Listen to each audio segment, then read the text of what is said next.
Hello, hello. All right. Where is the advert? I'm not seeing the advert. Okay.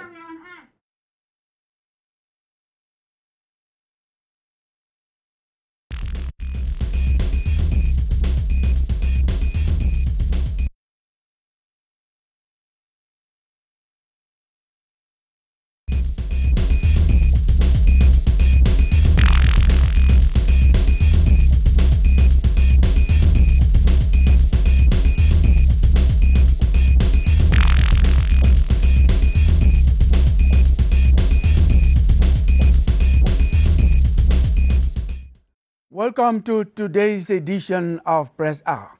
Cameroon is rich. Cameroon is blessed. Our country has been acclaimed as a truly rare geographical, historical, and cultural creation of God. 250 ethnic groups with as many cultural variations as there are groups. That is what has made us proud as a people. That also is what has made us stronger as a nation. But today, the story is different. The same things that united us are the same things that are dividing us today. We are asking you and we are asking ourselves, why?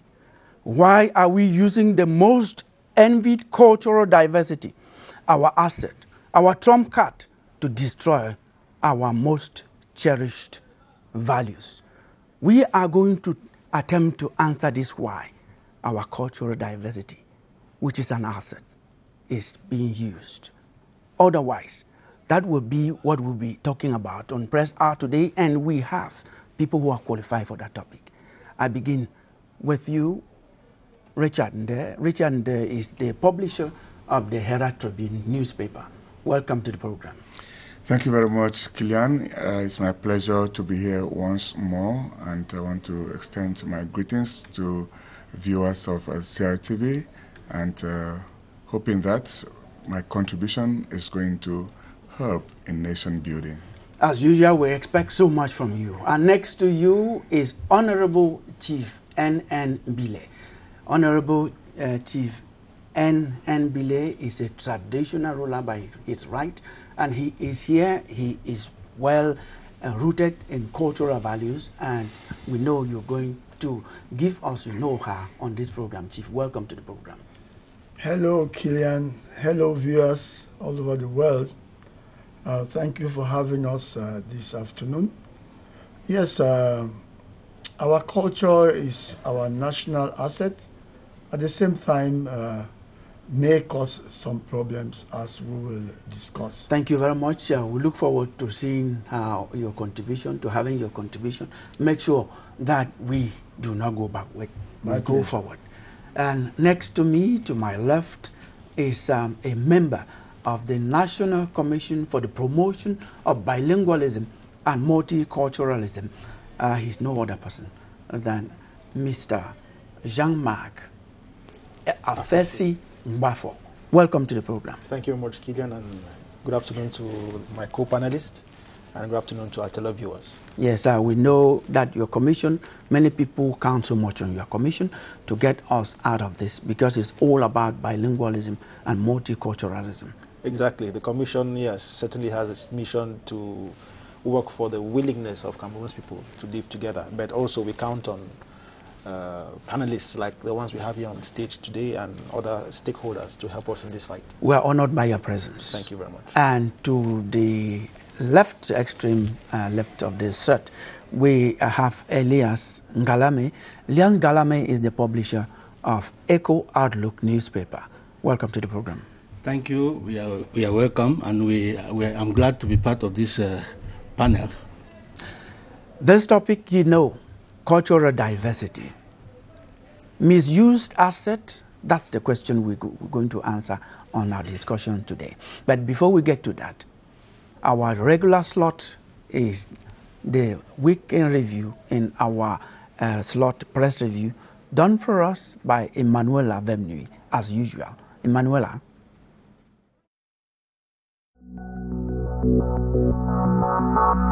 Politics seems to have captured the attention of the press the week ending. The Herald Tribune questions who is better placed to lead the SDF after Frundi.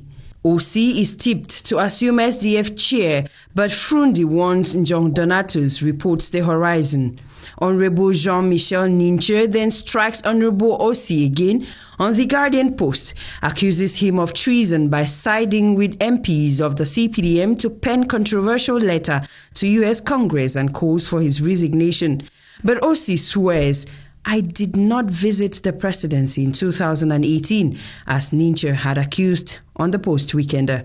Even as the SDF disowns Honorable OC on the Eden for his controversial letter to U.S. Congress, The Guardian Post chronicles why battle would be deadly in Santa during imminent reorganization of CPDM sections. The Herald Tribune wants to know who is afraid of CPDM section election in Santa at a time Meme's CPDM meeting ahead of party renewal ends abruptly on the Eden. The Post reports that CPDM to count militants, not reorganized organs. But the interest of the Guardian Post is on the Boya urban MP that leads youth in campaign against climate change.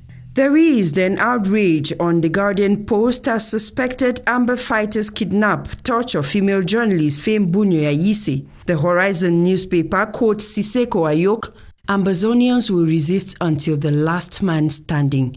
Then states on the Post newspaper, "Secessionists are those who govern Cameroon, not us." Before revealing on the Guardian Post, "We are in talks with government."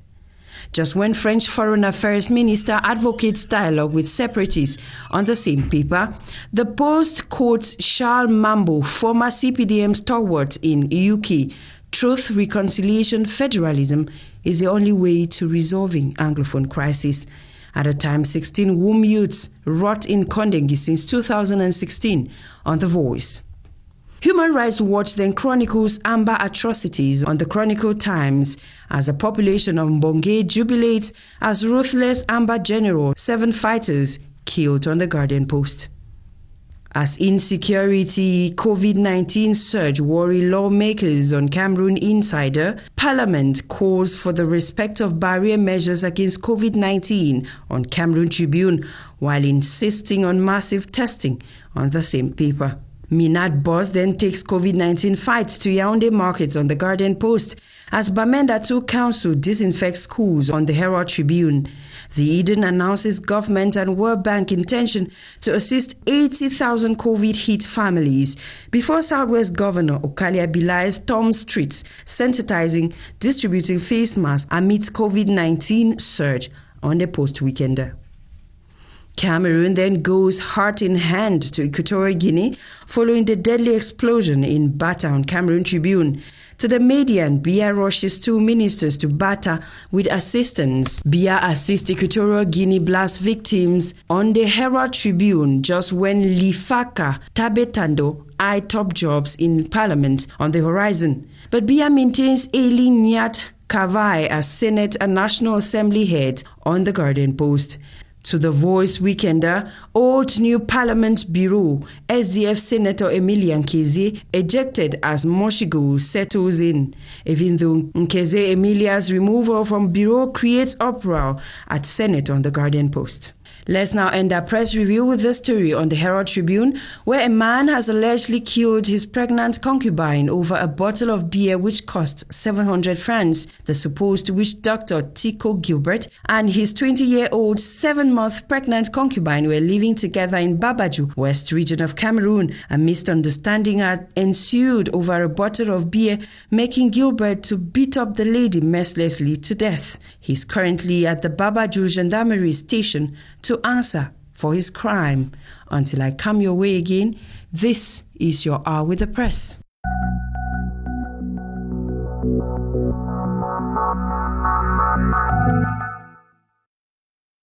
Thank you very much, Emanuela, as usual. That's something special. Press review on Press Hour. Just to note here that we have to congratulate you duly on your award, the Horizon Achievers and Builders Award one of the 12 persons that got that award is Emanuela, and it's because of press review that she handles so well. And the award is for people's contributions towards nation building. This lot got it, and Emanuela, who handles the slot, received that award. That was this weekend. We want to say congratulations to you once again. We'll talk about that in subsequent programs. Now, to our focus, our debate today is cultural diversity, which we have known all along the years. That is the trump card. That's what Cameroon has prided herself of around the world. But today, Cameroonians themselves, we ourselves, are using those very, very cherished values against ourselves, dividing us. That is the point of focus that we're going to talk about. But before we go into the nitty-gritties of that subject, let us just refresh ourselves with the cultural diversity of Cameroon that we are today eroding. I'm going to start with you, Chief. We are honored that you are here. You are a traditional leader. Thank you. Yes, some of those things that the world, we even pride ourselves of, and the world envy us for. Yes, Kilian, it is not a secret that Cameroon is a gifted country when it comes to culture. We have so many of them, and they blend. They almost, when you look at it holistically, it's like a ball, but with many sides. And out there in the world, when Cameroon presents herself in any cultural show, it comes out, it stands out. We have costumes which are very unique. Wherever we are, everybody knows this comes from Cameroon. And I think that the people really express their cultures, and there shouldn't be any reason why anybody would want to, in discovering Africa, come to Cameroon, because being in Africa in miniature, we do not fall short at all of that appellation. Not at all, Chief. You talk about costumes. I'm thinking of the Atogos from the northwest, the Sanjas along the coast from the littoral to southwest to some parts of the south region. And you have all the blending Sanja. together. You have the Gandoras from All the north. blend, You have this very dignified dress from the west. And we have so many. What other aspects of cultural diversity do we have, Richard? Yeah, I think if we look at the aspect of food, we have varieties of food in Cameroon. If you take, for example, the northwest, you have the fufukon, jama and kati. You have the achu and yellow soup or black soup. You have watafo and ero in the southwest. You have koki, you have ekwan. I think we have a lot as far as food is concerned in Cameroon, and that makes Cameroon very rich, being envied by other countries when it comes to food diversity, because, you know, I don't think an average Cameroonian will not cry of hunger, because we have plenty of food, we have virgin land, we have everything around us which we can cultivate and be able to sustain ourselves even for a day. Actually, that is what we have been doing. And we are asking ourselves, what's happening that all those threats that have been putting us together seem to be sources of division. Mr. Mbafo Jean-Marc, we have some other areas of cultural diversity. Certainly. I will just talk about the linguistic diversities in Cameroon. Yeah. Cameroon, which has over 260 plus ethnic groups with specific languages. We have the linguistic diversity, English and French, which itself is a huge, rich wealth for Cameroon. I will go further, even talking about our biodiversity, our touristic diversity. When you move from the south to the north, you have all these touristic or geographical airs you cross, which gives us this huge touristic advantage in Cameroon, and this huge touristic advantage. So our diversities are really enormous. If we take each sector, the chief talked about culture, The other panelists talked about food. We have our linguistic diversity. We have so much to be proud of. We cannot talk about linguistic diversity. Officially, we are a bilingual country, and up to now, we know that only 2 countries in the world, Canada and Cameroon, are officially bilingual, English and French. You also talked about those national languages that also constitute part of our riches. But in the same light, we should also talk about the bijural nature of Cameroon. Exactly. Yes, so you are so inclined to economy. So apart from that, what else do we have? Yes, well, if I look at the dances that we have in our country, we have a variety of them. The makosas, the ngones, the asikos, there are just so many. I was wondering that if the over 260 ethnic groups we have could market their dances across the national territory like the makosa has done till date, how beautiful that would look like. Really, it's not for nothing that up to today, nobody around the world ever disputed the description of Cameroon as Africa in miniature. And you see, in all what you have said, we find so many of these things. There are so many others you have not talked about that makes Cameroon what it is. But now, our question is, why are we eroding these values? We're going to go into this discussion, and we start with what we know today as hate speech. Hate speech, we know of words, it goes action and words. We have words like come, no, go, really enunciating kind of words that we have that have implications that we don't just want to hear as people who want to be united. We have Sardina, anti-Sardinas.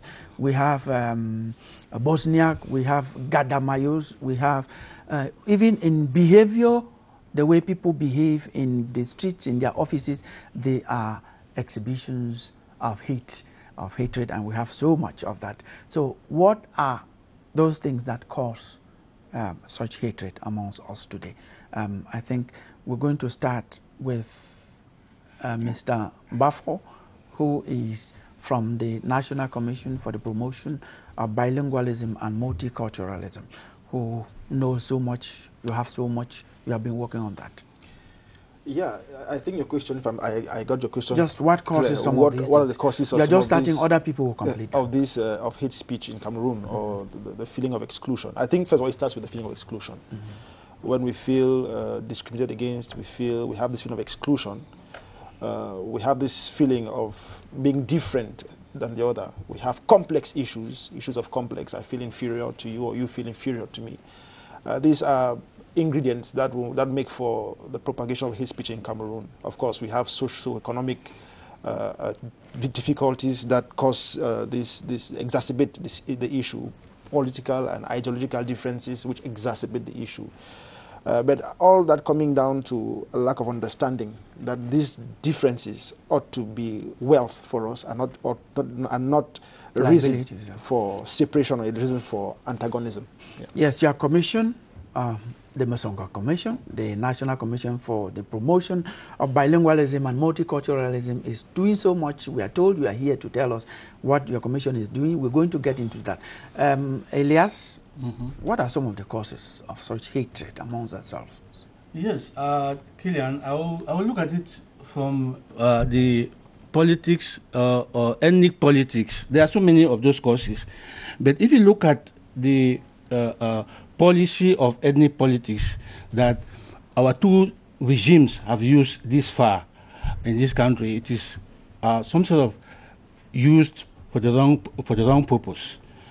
You know, because the policy of what you call balance, regional balance, was a good policy meant to satisfy everybody. But many people are using, or the system is using this poorly because of ethnic politics. It is very unfortunate that those who are closer, the ethnic groups that are closer to power, are pulling the blanket to their end. Regional balance in itself, it is not bad. If we were to stretch that regional balance to other areas other than just public service or writing of exams, recruitment into public service, into areas of like appointments into a position of responsibility, then this hatred will not come in. So I'm looking at it. It has some sort of has exacerbated the ethnic crisis rather than solve the problem. Okay, thank you very much. So you are simply saying that what is in our texts, like distribution of, because that's what it is all about, national cake, yes, development also. If we should apply the text, we will not have come up to. Yes, before you take the floor, imagine that appointments were to be made by writing of exams or concours, and they apply the system of regional balance. Mm-hmm. You will imagine that 58 divisions, every division will have its place in appointments. Okay. And the concept of regional balance will come in naturally to balance the equations. Okay. Now we're going to you, Richard. We're coming to an end with the Chief. What are, according to you, some of the causes of such hatred amongst us? Jean-Marc mentioned exclusion, and it suffices, Kilian, that you get into, let me say, linguistic exclusion. Because you cannot speak a particular language, you are looked upon as somebody who is not supposed to be at a particular place at that particular moment. You get into an office and you come to realize that the people of that office who are there to serve the public concentrate in speaking one particular language. And when you dare, ask for a favor, they will tell you, Monsieur, je ne comprends pas patois. It hurts. And when somebody says a thing like that, you go out, you feel hurt. You start asking yourself, but why am I here? Am I a Cameroonian? Is this not a place for everybody to live in? But some people have decided to take it to be, something that concerns their particular village or a particular tribe. Simply because the person who appointed them or the person who is on top comes from their area. And so every other person around there, is looking up to that person who appointed, forgetting to know that you're there to serve Cameroonian. And with the two languages, official languages that we have, I think it is important that any person who is maybe appointed to a post should be able to at least speak both languages. Okay. But we have situations where somebody deliberately, even if he or she understands, he deliberately refuses to respond to you because he thinks that your language is inferior to his. Yes, okay. Chief, I know they have not exhausted the causes of hate speech. What do we have from Yeah, I haven't listened to my co-panelists. I really should say this. The word hate, I think, is too strong. Initially, when people meet from various areas, when they come together, they should have specificities. I think these specificities, I take the example of when we were in the University of Yaoundé, which was the only university in Cameroon, we of English expression were referred to as Anglos.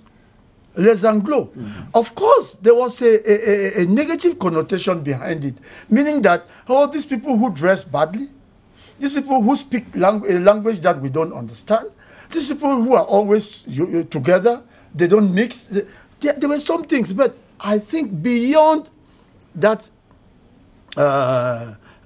negative connotation, there was the expression of the feelings of the new people you were meeting. Mm-hmm. And I think rather than just condemn it as hate speech, we should structurize. Yes. People should go right down and say, how do we have a national policy to explaining these differences so that people accept themselves? Okay, Chief, we are actually going to talk about that. It's part of the discussion. Yes. We've made it in such a way that we will be talking about solutions when we are getting deeper into the program. Now we have kind of come up with some of the causes. Then now it's true that in some of the causes you mentioned how hate speech or hate expression is manifested. But what other ways do we see this manifested? Should we begin with you? Yeah, before I come back to that question, I would like to come back a bit on what the Chief just said. Yeah, these expressions existed as far back as when he was in university. Maybe I wasn't born yet. I was there. I was there before it became the different universities of state, and exactly we used to say Anglo, the other one will shout back. I don't. That's actually going deeper. Exactly, and it wasn't considered as hate speech then, because it was a symbol of our diversity, of the expression of our diversity. But now, what makes a speech hate speech? I think that's what we should try to define. Yeah. It's the element of incitement. Okay. When something is said, I can say Anglo without wanting to incite to violence, but I can say Anglo with the motive of inciting to violence, and that's the difference. Okay. And that's where the nuance is, and that's why today it's becoming an issue, because now we have this rhetoric which keeps coming up, but with an element of incitement. We have, when we talk about terrorists today in Cameroon, referring to what's happening in northwest and southwest regions, or you refer taking from the far north. Far north. Yes. These are elements to incite, or when you say black leg,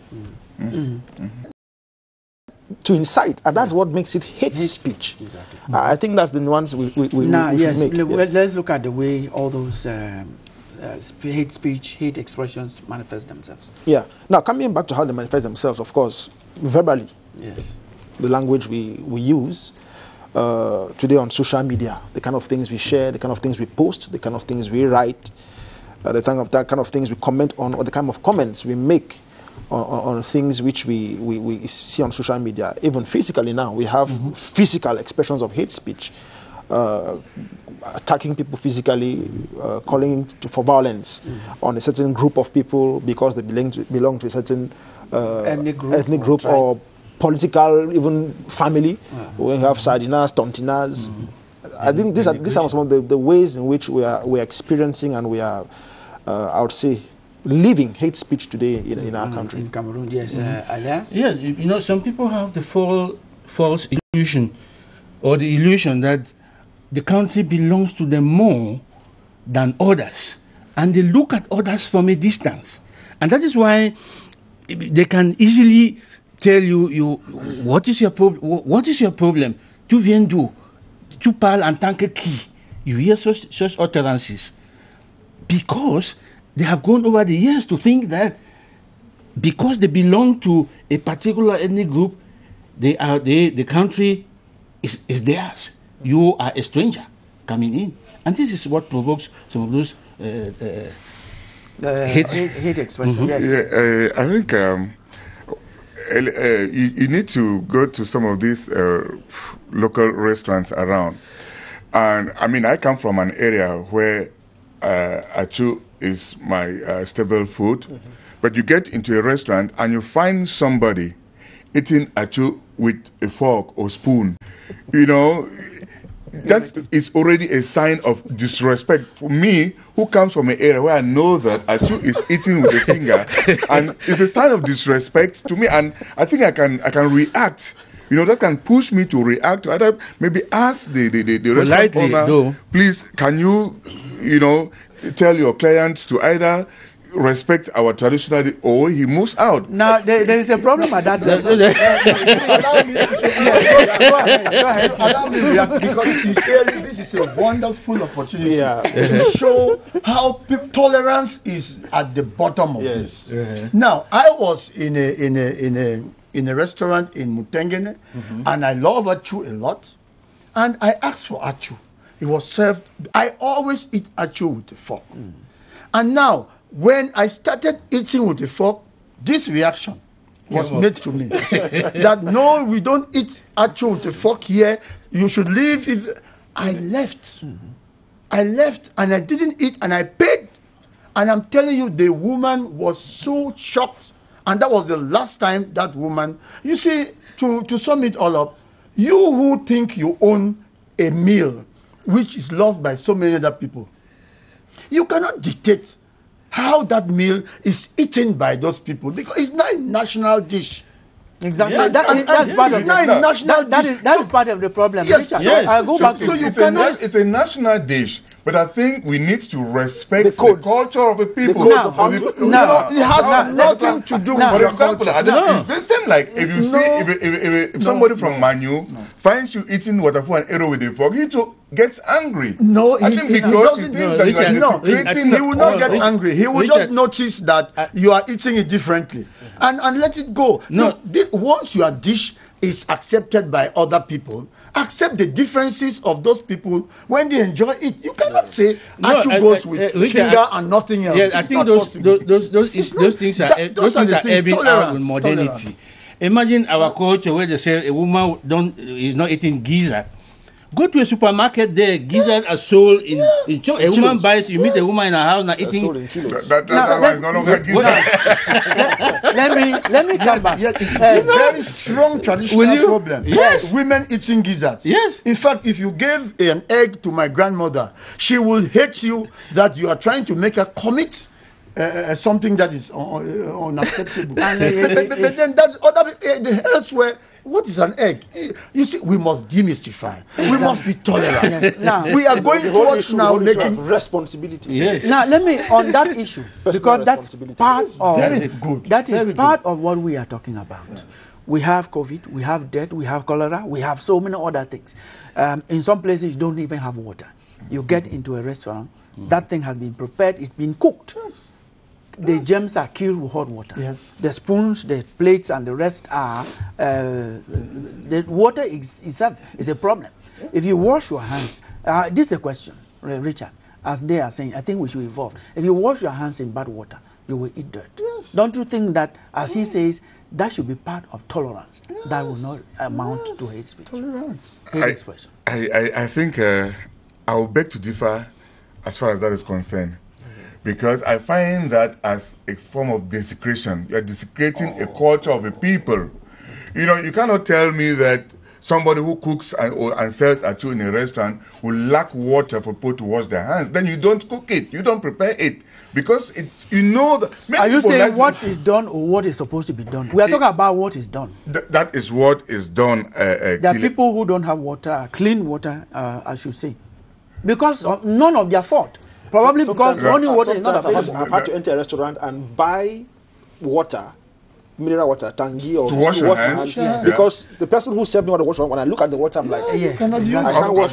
So why don't you let people can do that, Richard? I think that's where the whole issue of like the why don't you tolerate that person to use a fork, a spoon, or some other means that will not jeopardize Killian, the point I'm making here is that achu is no longer the dish of people.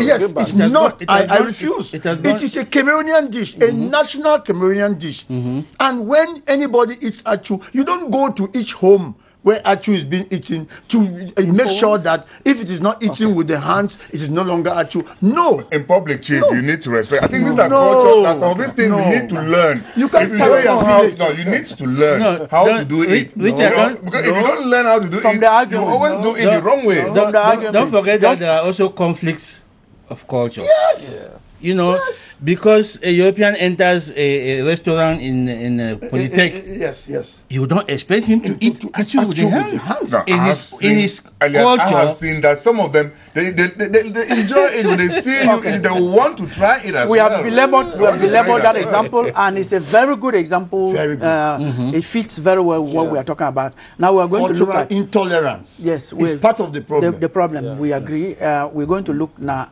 at the consequences of hate speech. Yeah. Consequences. We just have one consequence now: stigmatization. Yes. Chief suffered something. He couldn't eat his food. He had to leave. That's a very palpable consequence. Stigmatization, psychological stigmatization, exclusion, a feeling of exclusion, which has economic impact itself. We have the economic impact of that. Imagine Chief left without paying the lady, should have lost a customer, and maybe he will never go back there. That's an economic, we can, at that micro level, and we can extrapolate.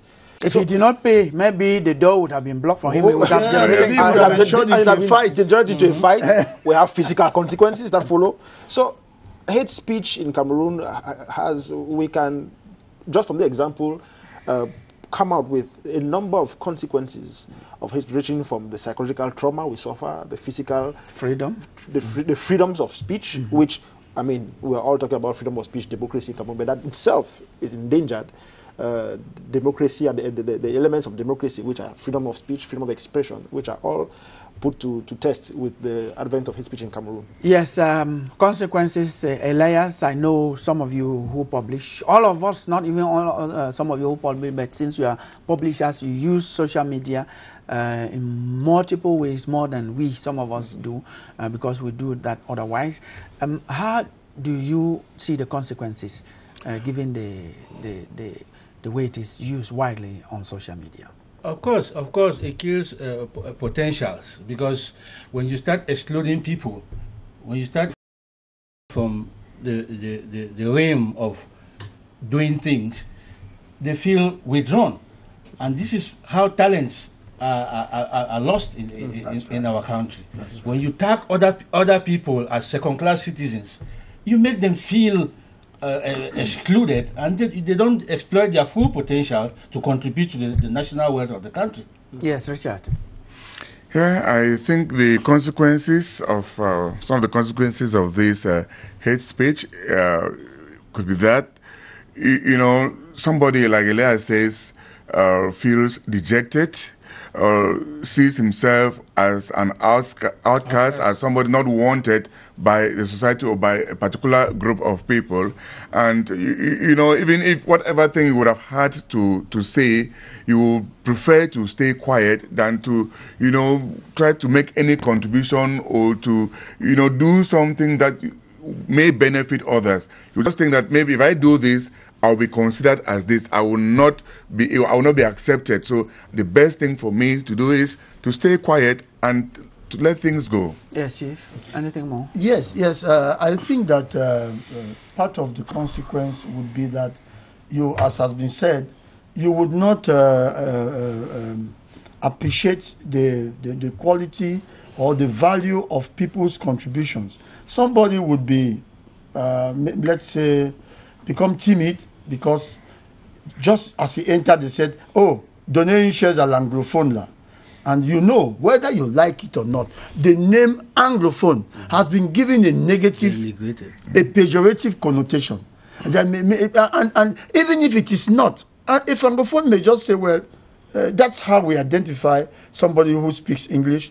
But the Anglophone himself, knowing that in other circumstances he has been identified as Anglophone, as a pejorative word, it will affect him.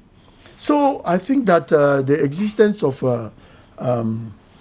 commissions like the National Commission for the Promotion of Bilingualism is for things like that.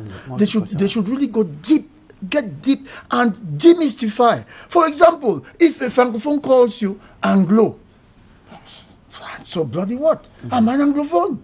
I'm an Anglophone. Beyond that, it shouldn't affect me to the level that I cannot make my own input. But of course, it takes a process.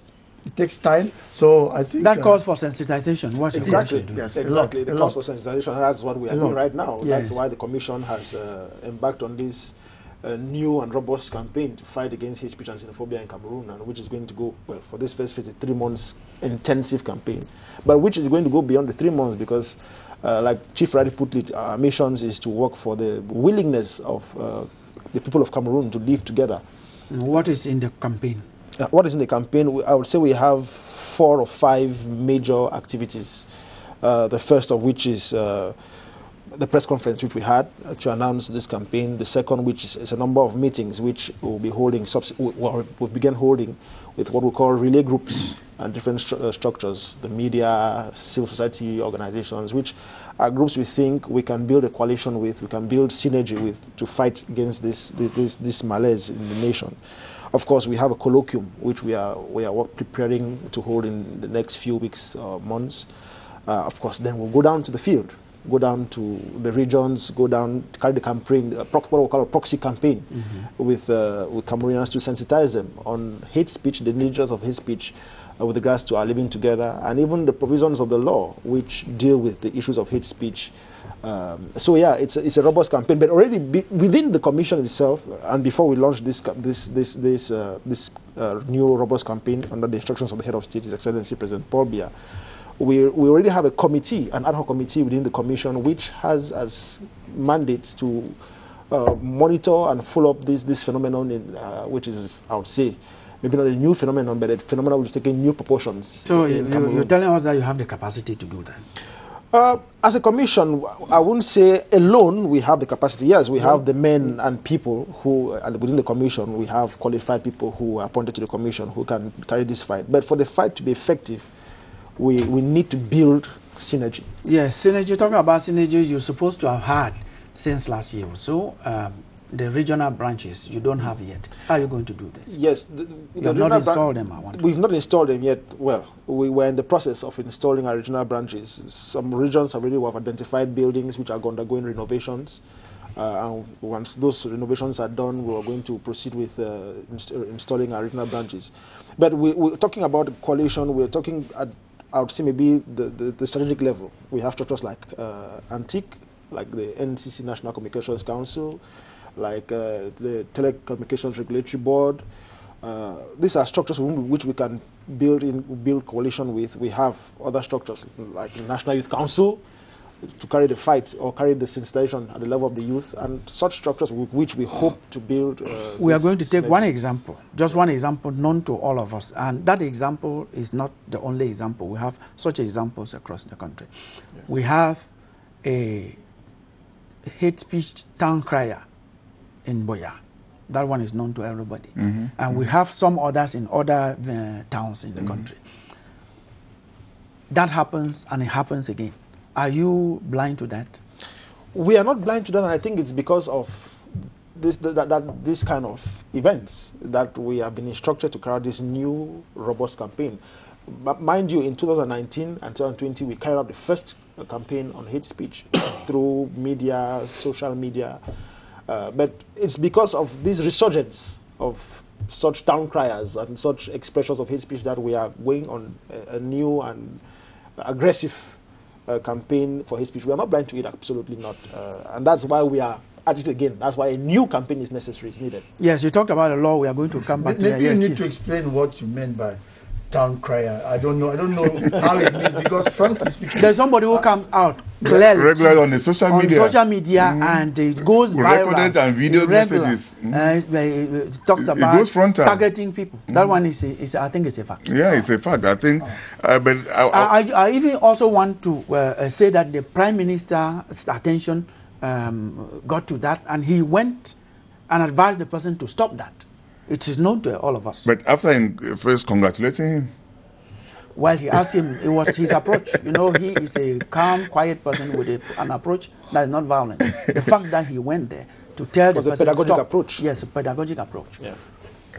But I was going to find out from Jean-Marc, because you talk about the commission, and I think this commission... You contribute, you're not asking questions. Yes, What's anyway, the commission, as I know, was created as part of... In 2017. In 2017. Yeah, text of application. Yes, as part of solving the Anglophone crisis. And regrettably, 4 years down the line, the impact has not been felt as far as this commission is concerned. You just mentioned one aspect which people are working on, which is about hate speech now. But about the language difference too, is still a problem. And I think several releases have come out to say how every official document should be in both languages. And yet the commission has decided to stay blind to that particular aspect. No. I wouldn't say an accusation. That's no, it's not an accusation. I mean, the law glaring facts. The law on bilingualism. I don't know. You have a copy of the law on bilingualism, which deals with the whole issue of the use of our two official languages at the same level. Yes, at the same level. That's work done by the commission. That's a product, palpable. We can see it. It's there. The commission has taken already so far, I think, 2 trips to the ministries to make sure that the ministries are complying with the law, with the law on bilingualism, and also with our constitution, which puts English and French as languages of equal standing. So the commission is doing its work. It's true. There's a feeling that maybe we are not touching lives directly, but we why are you not touching? We are doing this work, and which shapes policy. It's a process. Which shapes policy, and which policies influence the day-to-day living of Cameroonians. So it will not be just on the commission. They say the commission is blind on the whole issues of discrimination of language, because there's work that's been done on that. Okay, you're going gradually. We're going to continue. You know, the topic is cultural diversity, misused asset. We're going actually to come to touch on the law. We're going to see how the law and some other areas of interest can be a remedy to all of this. But before we do that, we have been having reactions from some of you, our viewers, and Elvis Teke collected them for us. He's right here with us to share some of your views on Press R, today's edition. Elvis, welcome to the program. Thank you once again. What do you have for us? We have selected just a few, because the debate is quite interesting. We take Prince Metapeme Obesa Modika, who says cultural diversity in Cameroon is significant because it helps to dispel negative stereotypes and personal biases about different groups, tribes, so that we can respect the ways of being and that are not necessarily our own.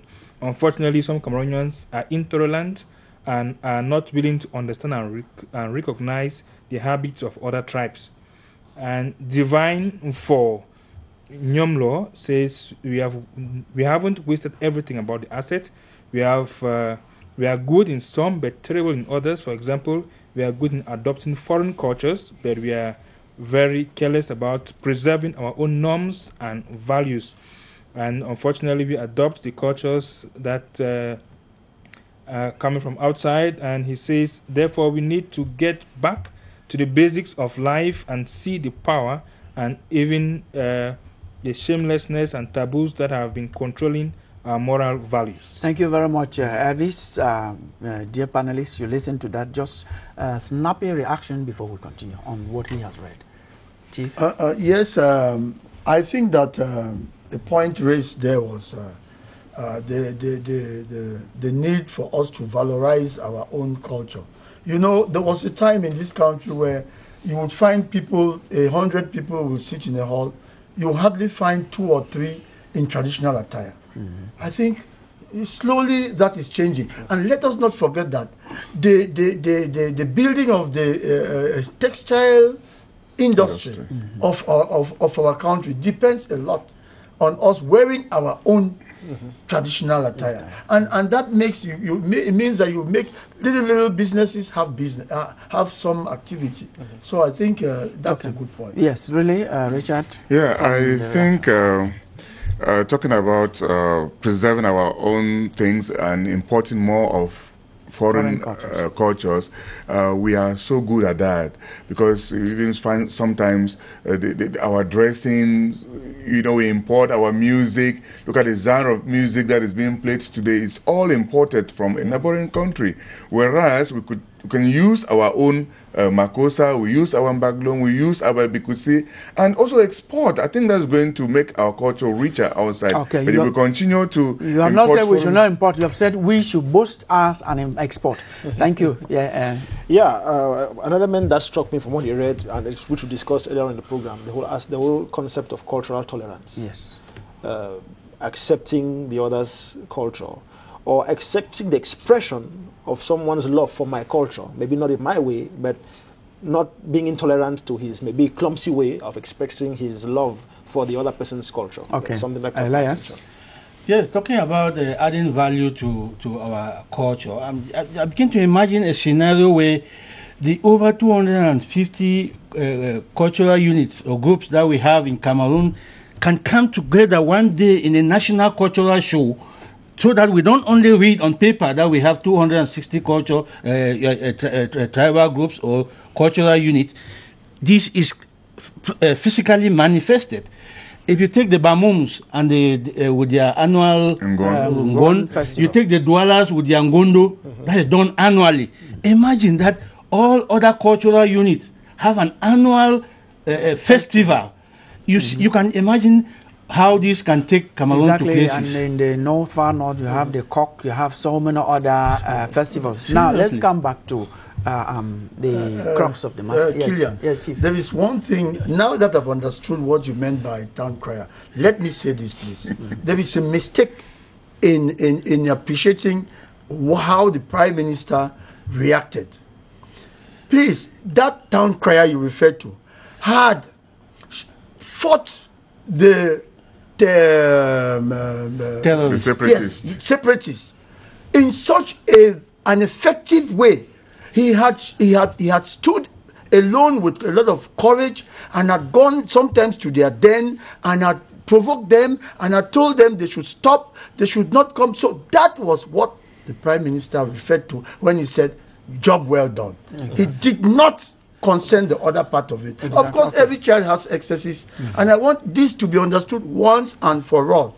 Many people have misunderstood and said he congratulated. No, he said that what he was doing, the courage that boy was showing in coming out and indicting, denouncing the terrorists and saying, you people, we don't want you here. What you are doing is wrong. That is what he was commended for. It could only be that, I think so. But that was it. I also know that he asked him to stop propagating. Yes. And if you have the speech that he delivered on that occasion, he clearly made it very open that the Anglophone communities must unite against this scourge, which is insecurity. Yes. And in that speech, he told him, don't say that these people should do this. Exactly. We should all come together. We need to be one to solve this problem. Exactly, Chief.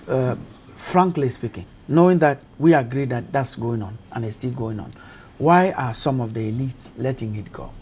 Is it a silence of simplicity or omission? That problem of accomplice? That question is also a question I've asked many times. And let me tell you, the real answer, the simple answer is in lack of courage.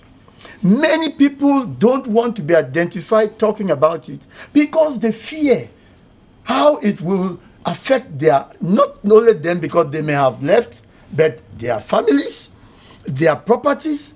So people don't like talking. In fact, Killian, you know that I'm one of those who have decided that I should sacrifice my head to say that when the separatists, what they are doing is wrong. Asking children not to go to school is wrong. But kidnapping people is wrong. Burning people's property is wrong. Of course, the root causes are there. We know them. We've been fighting that since we were born. Yes, Chief. And this is part of the fight. This multiculturalism is part of the fight. Good, you are denouncing all of that. And amongst us, all of us here, Anglophones, we are Cameroonians, then we are Anglophones. Yes. And there's this North-West, South-West divide. What do you say to those who are inciting others to hate our own selves as a people? North-West, South-West divide, beyond the negative connotation it is given, simply means that when you have in a home 2 children and you have something to share, don't look at only one. Divide it so that none of them would complain. If you die tomorrow, nobody will go to court that my father cheated me in his will. Yes. That's simply what it means. Now, let me go further. Some people misuse it to mean that, if you say that among the Anglophone community there are 2 regions, and these 2 regions are 2 children, you are indulging yourself in hate speech. It is not hate speech. It is simply saying that please be aware that this family has 2 children, and wherever you are treating the 2 children, be careful that you do not hurt one of them. Chief, we're going to move out of that. You are talking about the person who is giving. I'm talking about people amongst ourselves. Message to them. Now, what message do you have to those people who are dividing Northwest and West? Now, I would say that they are wasting their time.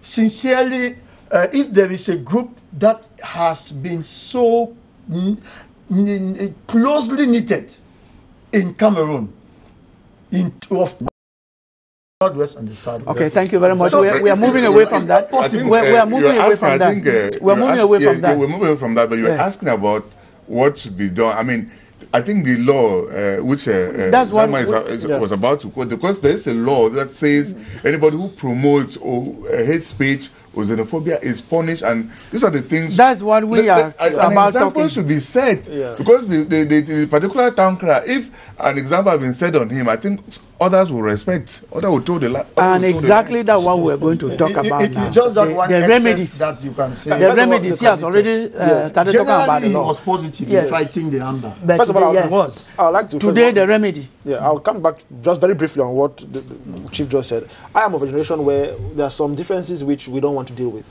Yes. I have a grandfather whose name is Jandro Williams, another grandfather whose name is Mbafo. Now, from the names, you know, for the region from where they come from. Yes. I'm a mixture of that. Yes, now, hybrid. where should I stand when I see? So I think it's a matter of people taking their responsibilities and people accepting that these differences, though are there, are a wealth. They are strength. Now, coming back to the laws, and I think that's where we need laws and we need to enforce our laws to bring people back to some sense. We have the law of 2019, by 020 of 24th December 2019, which amends and completes the law of 2016. That's the penal code. Yes. Articles 152, Yes. Articles 241, 241, yeah. Articles 241.1, and Articles 267, which really deals with the whole issue of hate language, incisive language, provoking people to arson, like we saw the arsons that took place in another. These things are dealt with thoroughly in these different articles of the law. Yes. We had the law on the visual. What type of punishment, for example? Just in punishments that go from 1 year to 2 years in prison. And penalties from 300,000 to 3 million. And so on and so forth. What are you laws doing that as go a from 1 year commission? to Because 5. that actually falls within your commission. competence. What are you doing to enforce that? Now, coming to identify these people, because you may not be the one to enforce. Yes. What are you doing to identify those people? Yes, I think the question is does the commission have the power to enforce or to identifying first of all these people. Now, I think the commission already has a toll-free number, 1518, which everybody can call, talking about our proximity with people. What are we doing to touch people's lives? We have a toll-free number, which everybody can call, 1518. Yes. To denounce acts of discrimination, acts of hate speech. The question we're asking is, when they denounce, what are the steps you have prepared? I'm take? coming to that. Yes. So we already have these mechanisms in place to recoup data, because you cannot mete out sanction without appropriate data. Yes. So we have to first of all establish the facts, recoup data to establish the facts. Now, of course, we have gone down to the field. We've gone to listen to the people's missions in the northwest, southwest, and we are in the campaign around the nation to gather these facts. When we gather these facts, what do? We analyze them, we treat them, and we send messages to whom it may concern. Now, talking about in the same way, while you are doing that, it is metamorphosing in so many ways. Let us look at these people. No, not more with him. He has said what we are doing. Social media, we have so much of this on social media. What should be done? We have the example of the former president of the United States, whose social media communication completely blocked. Should we not immediately do that in Cameroon? That is the issue. Of course, there are sanctions. They should sanction some of these people who go into excesses. Without sanctions, these things will continue to prevail and will only be making noise. Yes, Richard, we're going last word. I think we should go beyond talking and taking actions. Yes, that's okay. Yeah, I really think that we need to explain. We need to talk. We need dialogue. Your sensitization. Your commission, please involve some of us who want to share. And they are close to the people. Yes, like a traditional who will leader. speak and say, if this happens, please, rather than getting angry. Yes. Look at it this way. Exactly. And be tolerant. Thank you very much, Chief. We have used our time. You are listening there to Honorable Chief N. Bile. He is Press a traditional hour is always ruler. so short. Yes. We have Richard. Has said so many years. We have, it's because the discussion is very interesting. We have Richard. And there he is the publisher of the Herald Tribune.